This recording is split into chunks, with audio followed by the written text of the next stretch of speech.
you're obsessed with Cain because Cain is symbolic of evil. All the evil in the world, you more or less blame Cain for. And this is Cain. I mean, you don't believe Cain actually existed, I presume. Well, I think of Cain as, well, do you believe Cain existed?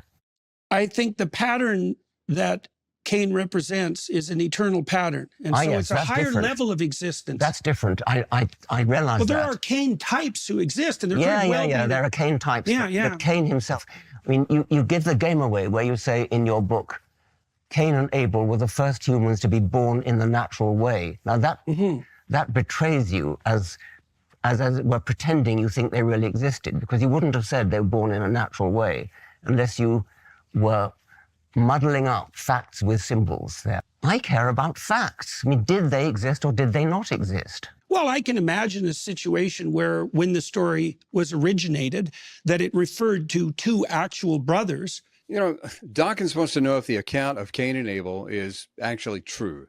And Peterson really don't want to answer the question. He says two actual brothers may be the basis for the account. This exchange sounds like it relates to some of your research on mytho-history, Bill. Yes, I do think you're right, Kevin, that it does. And I must say, without wanting to be condescending in any way, I feel sorry for Richard Dawkins. His naive literalism is just aesthetically and spiritually impoverished. It would prevent you from getting in touch with the deepest elements of the human spirit. If he took that naive literalism seriously, he could not appreciate forms of literature which are not literal.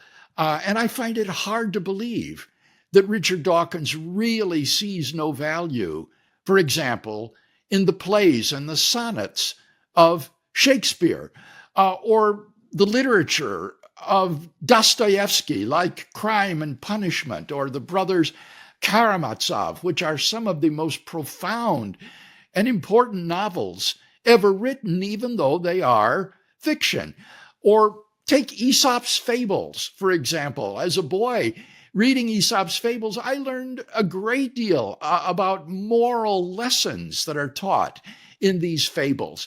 And so Dawkins' literalism is just really impoverished, and I don't think any of us should limit ourselves in that way. Jordan Peterson has clearly got the better view here.